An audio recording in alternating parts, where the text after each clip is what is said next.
Não castigaria eu uma nação como essa? Diz o Senhor. Parte Tanto 2. em Jeremias como em Por Isaías. que Nós Deus temos várias manda ou passagens de juízo de Deus sobre várias permite nações e matar também sobre a pessoas nação de inocentes, Israel. O dia do Senhor mulheres é resumido grávidas, no livro de idosos, Sofonias crianças? como palavra de Se juízo Deus de para fato todas as é nações, amor, palavra de juízo para Israel, Ele está palavra explicando a minha de livramento, pergunta. de bênção e de alegria para os fiéis, os perseverantes. Canal Bíblia de Tudo Fato. isso é uma amostra Presbítero do que virá no Marcos, futuro. Em Lucas, Marcos capítulo Antônio. 4, Jesus está lendo Isaías 61 e lá ele abre o ano aceitável do Senhor. Logo após viria na sequência e a vingança do nosso Deus. Mas a vingança está sendo preparada. Deus está suportando, Deus é amor, e esperando que o homem se arrependa. é graça, Por isso e que se Pedro chama respondeu, universalismo em teologia e filosofia,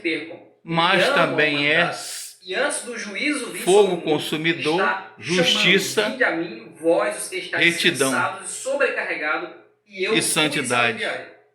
Quinto ponto. No Novo Testamento, Jesus ele carrega esse juízo de Deus. No Getsemane, ele diz, afasta de mim esse cálice. O juízo que Deus derramava sobre as nações no Antigo Testamento, ele foi direcionado a Jesus Cristo.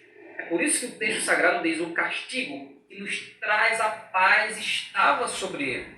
Ele veio para salvar, mas para rejeitar e condenar aqueles que rejeitam a sua graça. É por isso que João disse isso, que aqueles que estão em pecado, que aqueles que estão em trevas já estão condenados. Existe uma condenação de juízo sobre as suas vidas. Por mais que na humanidade ainda exista o juízo de Deus, porém Jesus já pagou o preço. E não de forma imediata, sempre esse juízo é aplicado. Deus, pela sua paciência, está usando a igreja na pregação do Evangelho no meio das nações onde superabunda o pecado, ou seja, em todo o mundo. O Evangelho do arrependimento está sendo pregado para que essas nações venham para o Senhor e aqueles que insistirem na desobediência vão ter que sofrer tanto a grande tribulação como no final o lago de fogo e enxofre. Sexto ponto. E os casos específicos citados pelo nosso pastor Fabrício Barreto, como por exemplo, os jovens que zombaram do profeta, dizendo, sobe calvo, e as ursas vieram e mataram aqueles jovens. O profeta ali, ele representa a própria palavra de Deus.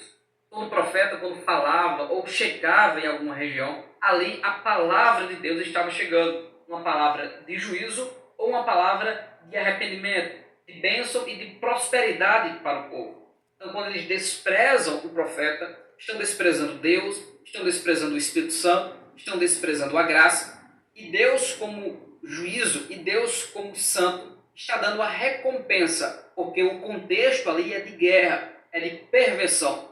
Todos estão lançados à idolatria. E o juízo de Deus está sendo derramado sobre aqueles que desprezam aquilo que é santo, coisa que acontecerá no período tribulacional pelas duas testemunhas, que a Bíblia diz que Deus dará poder a elas, para elas fazerem o que quiser e matar quem elas quiserem, na hora que elas quiserem, porque todos ali desprezaram o período da graça de Deus e já estão debaixo do juízo. Tanto é que o texto diz, ai das grávidas, ou seja, daqueles que não conseguem fugir de toda essa perseguição do anticristo naquele momento, porque grande será o sofrimento. Um período que nunca houve, nem jamais haverá sobre a face da terra. E em relação a questões específicas atuais, como por exemplo o terremoto no Haiti, o grande sofrimento que existe em muitas partes do continente africano, também nos países árabes e muçulmanos, como sofrem as pessoas, e muitos outros lugares da atualidade e os seus sofrimentos. Tudo isso seria Deus julgando essas nações. Temos que ter cuidado para não determinar ou decretar um juízo de Deus em algum ambiente específico, como se nós soubéssemos os mistérios de Deus. Existem coisas ocultas Deuteronômio 29:29. E as que são reveladas são para nós.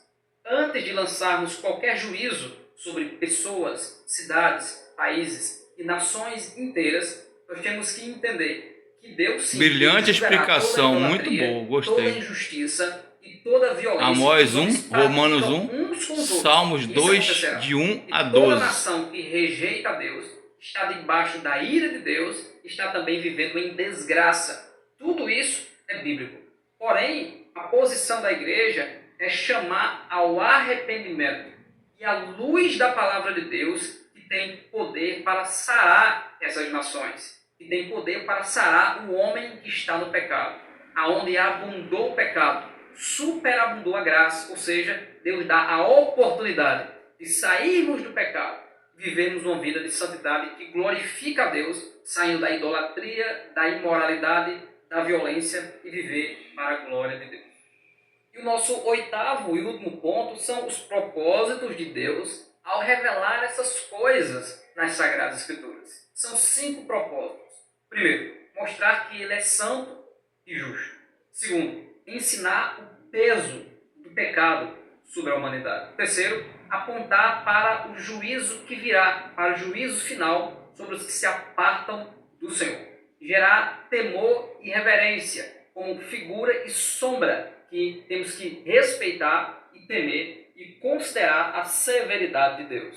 Quinto ponto, exaltar a cruz de Cristo como um escape ao juízo de Deus.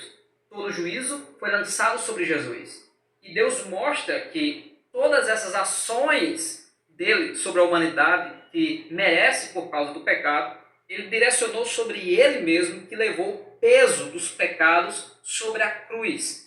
E ele foi ao Pai e voltará sem pecado para os que o esperam para a salvação.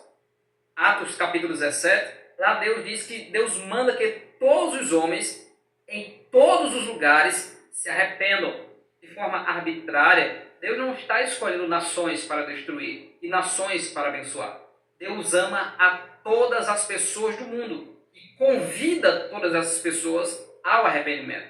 Deus mandou e permitiu que as mortes acontecessem no Antigo Testamento porque Ele é santo, porque Ele é justo, porque Ele é soberano e Senhor da vida, mas hoje Ele oferece salvação em Cristo Jesus.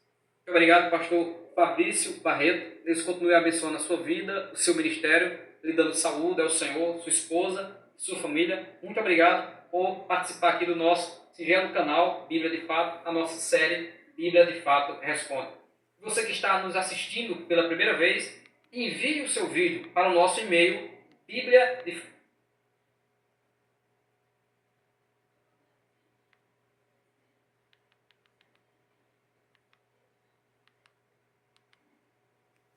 vídeos. Não deixe de seguir a nossa série e ser também inscrito no nosso canal. Vamos para a pergunta deste vídeo.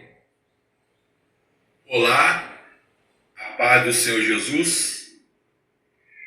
Caro amigo, aqui é o professor, teólogo da Igreja Batista, professor, pastor Fabrício Barreto Gonçalves, caro irmão e amigo evangelista Marcos, do canal Bíblia de Fato. A pergunta é muito simples. Se Deus fala na Bíblia Sagrada, não matarás, meu irmão? Não matarás. No decálogo dos 10 mandamentos, no Pentateuco.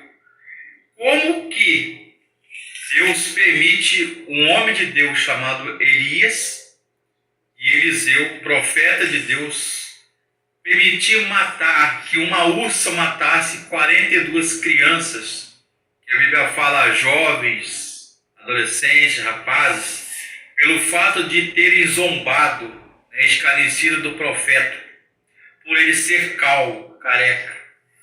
E o que Deus mandou matar no Velho Testamento?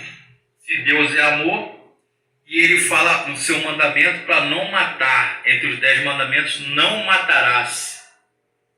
A minha pergunta é, querido irmão evangelista Marcos, Deus mandou matar os amalequitas e povos que não eram do povo de Israel. Mandou matar mulheres, mandou matar jovens, grávidas, crianças. Segundo Reis 2, capítulo 2, 23 a 25, em Deuteronômio, capítulo 7, de 1 a 2, E o livro do Deuteronômio, Velho Testamento, capítulo 20, verso 16, em que houve uma mortandade, um assassinato de mulheres, crianças e adolescentes. Por que Deus permite matar? Essa é a pergunta.